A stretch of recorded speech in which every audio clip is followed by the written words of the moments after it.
మనం ఈరోజు కార్తీక దీపం సీజన్ 2 739 ఎపిసోడ్ రివ్యూ చూద్దాం. నువ్వు ఎక్కడ పుట్టావు, ఎలా పెరిగావు, ఏం చదువుకున్నావు, ఎక్కడ చదువుకున్నావు, మీ అమ్మా నాన్న పేర్లేంటి, మీ సొంత ఊరేది, నీకు బంధువులు ఎవరైనా ఉన్నారా, ఉంటే ఎక్కడున్నారు, ఇలా పూర్తి వివరాలు కావాలి బ్రదర్. నువ్వు అడిగేది చూస్తుంటే నాకేదో పెళ్లి సంబంధం చూస్తున్నట్టుంది బ్రదర్. నువ్వు కిలాడివి బ్రదర్, కిలాడివి. నన్ని బలి కనిపెడతావు. జ్యోత్స్న గారి పెళ్లితో పాటు నా పెళ్లి కూడా చేసేద్దాం అనుకుంటున్నారా వదనా? చేసుకోకుండా ఇలా ఎన్నాళ్ళని ఉండిపోతావు సూరజ్? మా వీధిలో నాకు తెలిసిన ఒక అమ్మాయి ఉంది. నువ్వు వివరాలు చెప్పావంటే మేము వెళ్ళి సంబంధం మాట్లాడేస్తాం. ఇంట్లో నుంచి పంపించండిరా అంటే పెళ్ళంటారేంటి వీళ్ళు? చెప్పు సూరజ్. వదినా, నాకు పెళ్లి మీద ఇంట్రెస్ట్ లేదని మాత్రం అనొద్దు బ్రదర్. మనిషి జీవితంలో యవ్వనం అనేది బస్ స్టాప్ లో ఆగే ప్యాసింజర్ బస్సు లాంటి. అది వచ్చినంతసేపు నిలబడదు, ఇలా వచ్చి అలా పోతుంది. నువ్వు ఎప్పుడో పెళ్లి చేసుకుంటానంటే అప్పటికి పిల్ల కాదు కదా, తాళి కూడా దొరకదు. మరీ భయపెడతావేంటి బ్రదర్? నువ్వెంత నానుస్తున్నావంటే నీకు ఎవరి మీదో ఇష్టం ఉంది. దొంగ, ఎవరి మీదో ఇష్టం ఉంది. ఈ సూరజ్ గాడు సిగ్గుపడతాడేంటి? ఇప్పుడు నా పేరు చెప్పడు కదా, చెప్పాడో చచ్చాడే. చెప్పు బ్రదర్, ఎవరా లక్కీ గర్ల్?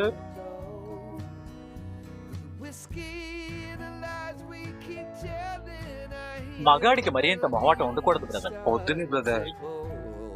ఇలా అయితే నీకు జీవితంలో పెళ్లి కాదు బ్రదర్. నువ్వు భయపెట్టుకు బావా. పిల్ల గురించి చెప్పడానికే భయపడుతుంటే ఇంకా పెళ్లి చేసుకుని కాపురం ఏం చేస్తాడు? ఈ సూరజ్ గాడు ఇంత ఓవర్ యాక్టింగ్ చేస్తున్నాడేంటి? చెప్పొచ్చు కదా. ప్లీజ్ వదినా, నన్ను వదిలేయండి. భలేవాడివే, నీ గురించి తెలుసుకోవాల్సిన అవసరం ఉంది. అవసరమా? అవసరమా అంటే అవసరమే.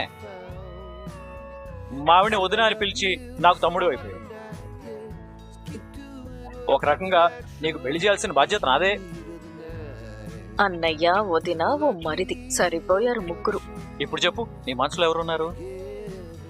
ఇక్కడ ఎవరూ లేరు. నీ మనసులో ఎవరున్నారో చెప్పు. జ్యోత్స్న.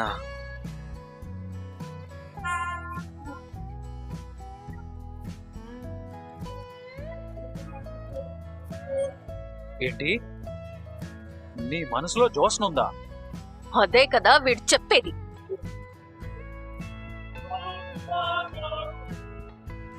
నీకు ఎంత ధైర్యం రా నీ మనసులో నేనున్నానని చెప్పడానికి? జోష్న ఆగు. వీడేం చెప్పాడో వినలేదా? నిన్న ఇంటి దగ్గర జరిగిన దానికి, నేను చెప్పిన దానికి, ఇప్పుడు వీడు చెప్పిన దానికి సరిగ్గా సరిపోయిందా? ఇంకా మీకేమైనా క్లారిటీ కావాలా? క్లారిటీ కావాలి. ఇచ్చావుగా క్లారిటీ. క్లారిటీ కావాల్సింది వీళ్ళకి కాదు, నీకు. నా రెండు చెవులు వినిపిస్తున్నాయి. వదినా, నువ్వు నన్ను ఏమడిగావో పూర్తిగా చెప్పు. పూర్తిగా అంటే ఇక్కడ ఎవరు లేరు, నీ మనసులో ఎవరున్నారో చెప్పు అన్నాను. ఇక్కడ ఎవరూ లేరు అన్నావు కదా. జ్యోత్స్న చాటుగా వినడం నేను చూశాను. ఇక్కడ ఎవరూ లేరు అనే మాటకే జ్యోత్స్న అన్నాను. అంటే అర్థం జ్యోత్స్న ఉంది, చాటుగా వింటుంది అని. మాట భలే మార్చావ్రా. నా మనసులో ఎవరూ లేరు. నేను ఎవరి ముందు ఏది దాచాల్సిన అవసరం లేదు. వాళ్ళు అడిగిన దానికి నేను సమాధానం చెప్పాను. నువ్వు ఎవరి అండ చూసుకుని రెచ్చిపోతున్నావో అర్థమవుతుందిరా. నేను వెళ్ళి మా తాతతో మాట్లాడతాను. మీరేం చేసుకుంటారో చేసుకోండి.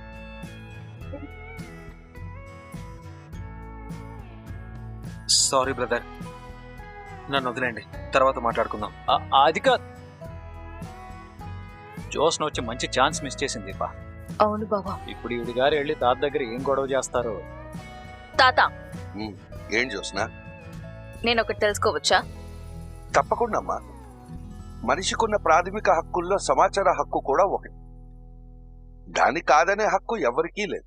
నేను హక్కుల గురించి మాట్లాడట్లేదు. మరి దేని గురించి మాట్లాడుతున్నావమ్మా? ఆ సూరజ్ గాడు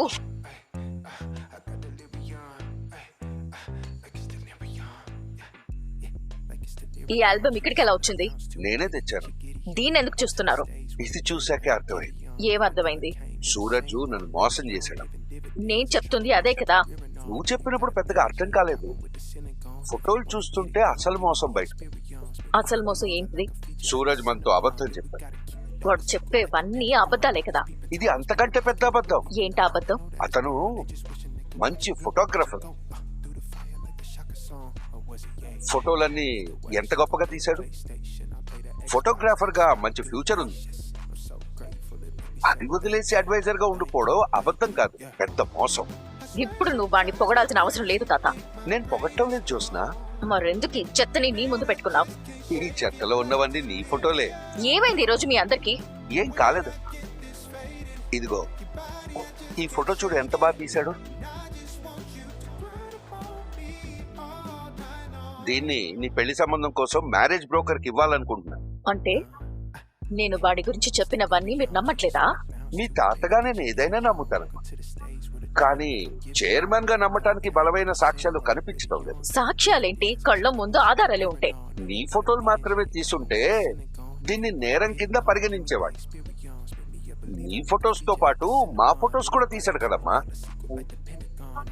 దీన్నే మంచి కింద పరిగణించాల్సి వస్తుంది. నా పర్మిషన్ లేకుండా నా ఫోటోలు తీయడం క్రైమే కదా. చాలా పెద్ద క్రైమ్. అప్పుడు వాడిని శిక్షించాలి కదా. శిక్షించాలి. కానీ మీరు ఆ పని చేయట్లేదు. అక్కడ దీప బావ కూడా సూరజ్ ని కూర్చోబెట్టి ఏదో పెళ్లి సంబంధం తీసుకొచ్చినట్టే వివరాలు అడుగుతున్నారు. ఓ, వాళ్ళు అప్పుడే మొదలు పెట్టేశారా? అంటే వాళ్ళు చేసేది నీకు తెలుసా? అందుకే కదా అప్పుడే మొదలు పెట్టేశారా అని అడిగారు. నిన్ను చూస్తుంటే నీ మనవరాలతో ఆడుకున్న వాడిని క్షమించి వదిలేసేటట్టే కనిపిస్తున్నావు. శివనారాయణ మనవరాలు జోలికొస్తే ఊరుకుంటానా? చమడాలు ఒలిచేను. ముందు వాడిని అవుట్ హౌస్ లో లేకుండా చేయండి. తప్పకుండా. వాడు అవుట్ హౌస్ కి పనికిరాడు. ఎక్కడికి పంపించాలో అక్కడికే పంపిస్తాను. ముందు ఆల్బమ్ డస్ట్బిన్ లో పడే తాత. తప్పకుండా పడేస్తాను. నువ్వు వెళ్ళ. తాత కూడా తేడాగానే ఉన్నాడు. నాకు తెలియకుండా నా చుట్టూ ఏదో జరుగుతోంది. వెళ్ళమ్మా. అలాగే తాత. ఎవరిని ఎక్కడ ఉంచాలో నాకు తెలుసు కదమ్మా. నా ఎంక్వైరీ పూర్తవగానే నేను ఏం చేస్తానో అప్పుడు చెప్తాను నీకు.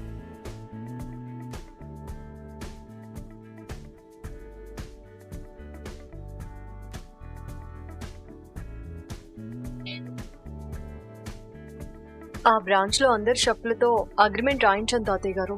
మన కంపెనీలో పనిచేసే ప్రతి ఒక్కరికి 2 years అగ్రిమెంట్ ఖచ్చితంగా ఉండాలి దీప. అలాగే తాతయ్య గారు. ఎందుకంటే మనం ఎవరిని నమ్మలేకపోతున్నాం. మన ఇంట్లో వాళ్ళనే మనకు తెలియకుండా మాలిని వాళ్ళింటికి రప్పించుకుంది. అంటే ఇది ఒక మామూలు విషయం కాదు.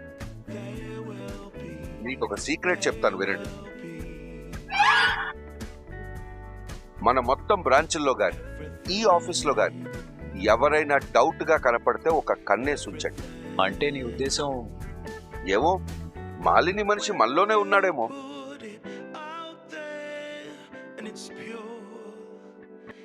మనలోనే ఎవరైనా డబ్బులకు అమ్ముడుపోయారు. అది బయటపడే వరకు మనకు తెలియదు కదా. తాతయ్య చెప్పింది నిజమే బావా. మనం ఈ బాధ్యత ఎవరో ఒకరికి అప్పచెప్పాలి. సూరజ్ అయితే కరెక్ట్ అనిపిస్తుంది. దీపా, అసలు ఇక్కడ ఏం జరుగుతుందో నాకేం అర్థం కావట్లేదు. ఆ సూరజ్ ని సార్, ఏంటయ్యా ఈరోజు మాకంటే ముందు భోంచేసి వెళ్ళిపోయావు? ఆకలిగా అనిపించి ముందుగా తినేశాను సార్. సరే, ఇప్పుడు ఎందుకు వచ్చావు? నాతో ఏమైనా పనుందా? అవును సార్. చివర్లో ఉన్నాను, ఒక 5 నిమిషాలు ఆగు. భోంచేసిన తర్వాత మాట్లాడుకుందాం. అంత టైం లేదు సార్. దేనికి? నాకు అర్జెంట్ గా 5 లక్షలు కావాలి సార్. ఎందుకు? తీసుకుని పారిపోవడానికా? జోస్నా, నువ్వు భోంచేయి. ఏంటి బ్రదర్ అంత కంగారు పడుతున్నావు? ఏమైంది? నాకు వెంటనే 5 లక్షలు కావాలి బ్రదర్. దేనికి? సార్, తర్వాత చెప్తాను సార్. వెంటనే కావాలంటావు, తర్వాత చెప్తాను అంటావు. సమస్య ఏంటో చెప్పొచ్చు కదా. ప్లీజ్ సార్, అర్జెంట్ గా వెళ్ళాలి. కార్తిక్, మేనేజర్ దగ్గర సూరజ్ కావాల్సింది. జాబ్ చేయని వాడికి అడ్వాన్స్ ఎలా ఇస్తాం తాత?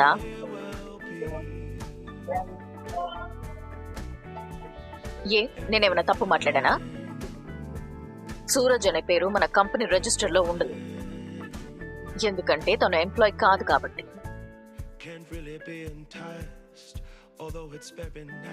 నేనెక్కడా పని చేయను, నాకిష్టం లేకపోతే వెళ్ళిపోతాను అని ఎప్పుడు చెప్తూ ఉంటారు కదా సూరజ్ గారు. మరి ఇలాంటి గ్యారంటీ లేని మనిషికి ఎవరు షూరిటీ సైన్ చేసి 5 లక్షలు ఇస్తారు?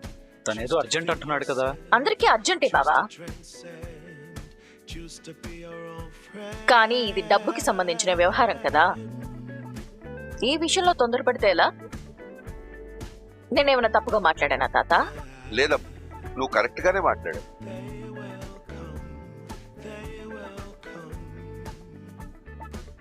సూరజ్ ఎంప్లాయీ కాదు, మనం అడ్వాన్స్ ఇవ్వలేము. సార్ ఇవ్వలేమని చైర్మన్ గారే చెప్పారు కదా. అతనికి ఆ మాట వినపడలేదు చూసిన. ఇప్పుడు నేను చెప్పబోయే మాట అయితే ఖచ్చితంగా వినపడదు. కార్తీక్, సూరజ్ ని మేనేజర్ దగ్గరికి తీసుకెళ్లి 5 లక్షలు ఇప్పి.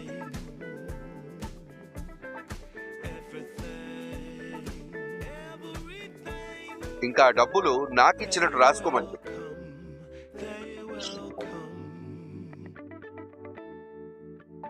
చైర్మన్ కి 5 లక్షలు ఇవ్వచ్చు కదా జోస్నా? ఏ ఇవ్వకూడదంటావా? ఇవ్వచ్చు తాత. కార్తీక్, అర్థమైంది కదా? సూరజ్, నువ్వు వెళ్ళు. Thank you sir, thank you so much. మీ రుణం ఈ జన్మలో మర్చిపోలేను సార్.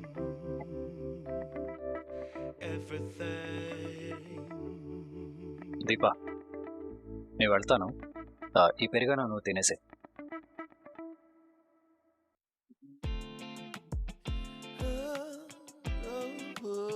కార్తీక్, తాత నువ్వు వాడిని ఫాలో చేయి. అలాగే తాత. నాకు తెలియని కథ ఏదో నా వెనక నడుస్తుంది. ఇంకా తాతను అడిగినా అనవసరం.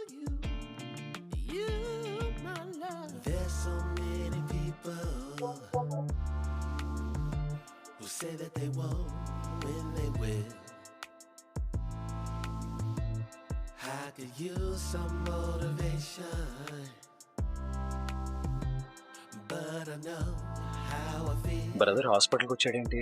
ఇక్కడ ఎవరు ఉన్నారు? డబ్బులు ఎవరి కోసం కడుతున్నాడు?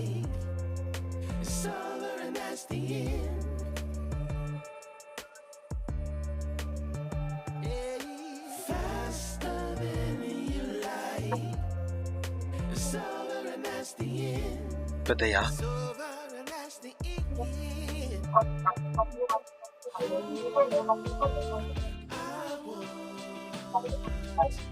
రా సూరజ్, నేను ఇక్కడ ఉన్నానని నీకెలా తెలుసు?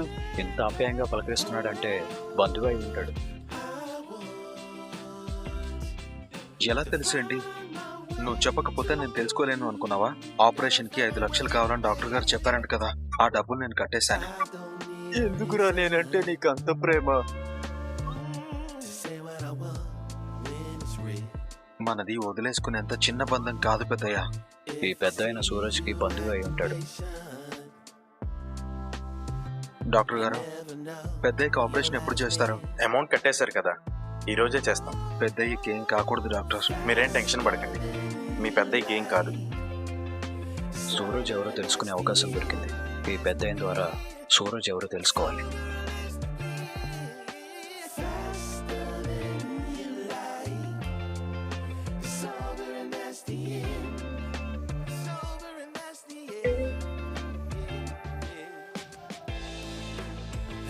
ఈ పిల్లబాతు బచ్చానా?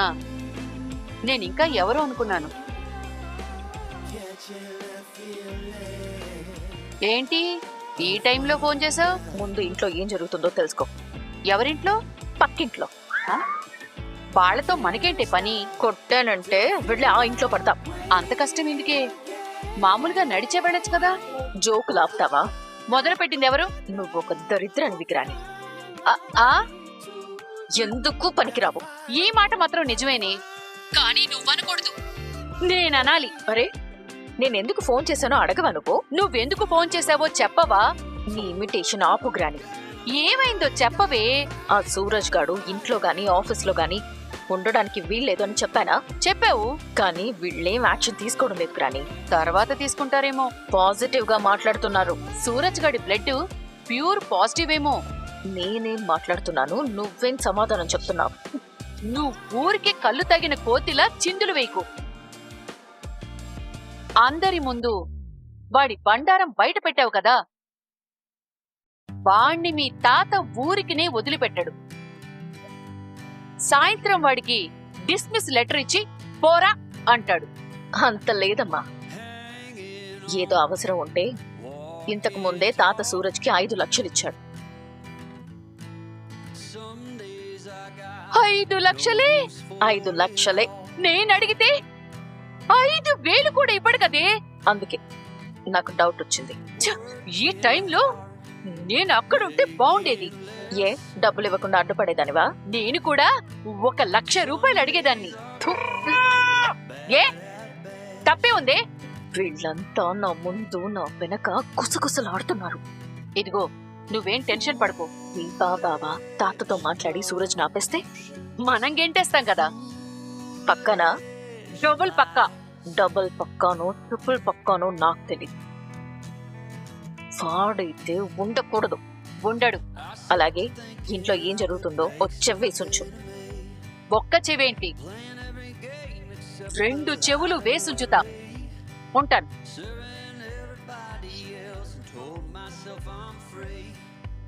హలో, చెప్పరా. సూరజ్ డబ్బులు తీసుకుని హాస్పిటల్కి వచ్చాడు తాత. ఎందుకు? ఎవరో ఒక పెద్ద ఆయన ఉన్నాడు. పేషెంటా? అవును తాత. ఎవరతను? సూరజ్కి ఏమవుతాడో తెలియదు కానీ వాళ్ళిద్దరి మధ్య ఉన్న అటాచ్మెంట్ చూస్తుంటే బ్లడ్ రిలేషన్ అనుకుంటా. వెళ్ళి మాట్లాడలేకపోయావా? సూరజ్ ఇప్పుడే వెళ్ళాడు తాత. ఏం చేయమంటావో నేను మాట అడుగుదామని ఫోన్ చేశాను. ఇప్పుడు ఎక్కడున్నావు? హాస్పిటల్లోనే ఉన్నాను. సరే, నువ్వు అక్కడే ఉండు, నేను వస్తున్నాను.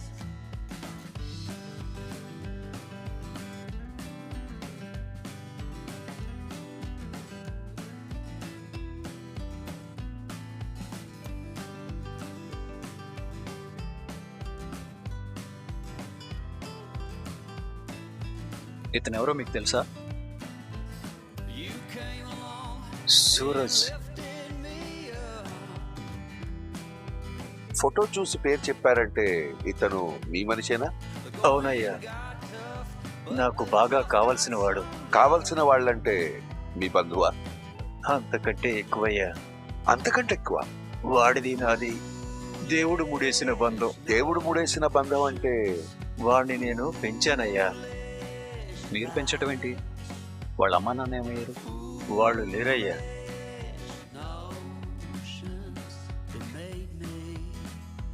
వాడొక అనాథ బాబు. వాడికి 4 ఏళ్ల వయసు అప్పటి నుండి అమ్మా నాన్న నేనే అయ్యాను. నా దగ్గర పెరిగిన 4 అనాథల్లో వాడొకడు. మిగతా వాళ్ళు నన్ను మర్చిపోయారయ్యా. వీడు మాత్రం నన్ను మర్చిపోలేదయ్యా. ప్రతి నెల నా కోసం కొంత డబ్బు పంపిస్తాడు. నాకు ఆరోగ్యం బాగోలేక హాస్పిటల్లో చేరితే ఆపరేషన్కి 5 లక్షలు కావాలన్నారు. అది తెలుసుకుని డబ్బు తీసుకొచ్చాడయ్యా. అలాంటి మంచోడు ఉండబట్టే నాలాంటోడు ఇంకా బతికున్నాడయ్యా. వాడి కోసం అడుగుతున్నారు. ఇంతకీ మీరెవరయ్యా? సూరజ్ మా దగ్గరే పనిచేస్తూ ఉంటాడు. వాడెవరి దగ్గర పనిచేయడయ్యా. ఏదో జ్యూస్ సెంటర్ నడుపుతాడని తెలుసు. అంటే ఇప్పుడు మా కంపెనీ అడ్వైజర్ లేక ఉంటానండి. కార్తిక్, పద.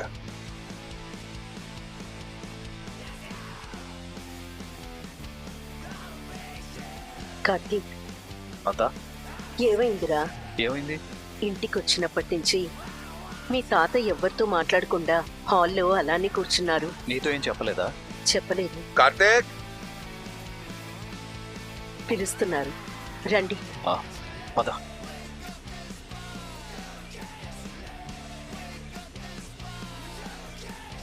మీరంతా అలా కూర్చోండి. మీతో ఒక విషయం చెప్పాలి.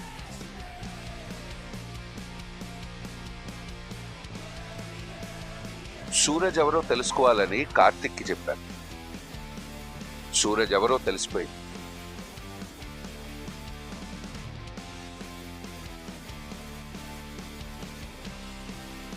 సూరజ్ ఎవరు మావయ్య గారు? వాళ్ళ అమ్మ నాన్న ఎవరు? వాళ్ళ దేవురు పెద్ద కుటుంబమేనా? నువ్వు మరీ అన్ని ఆశలు పెట్టుకోకమ్మా. సూరజ్కి అమ్మ నాన్న లేరు.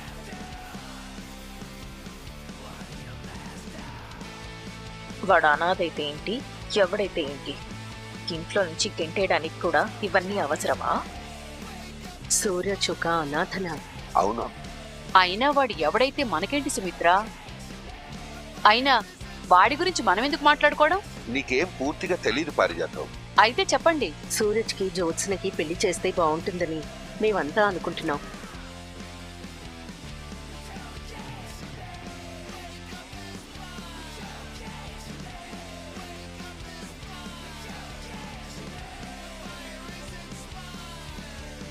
నిన్నటి నుంచి నా వెనక ఏం జరుగుతుందో నాకు ఇప్పుడు అర్థమవుతుంది.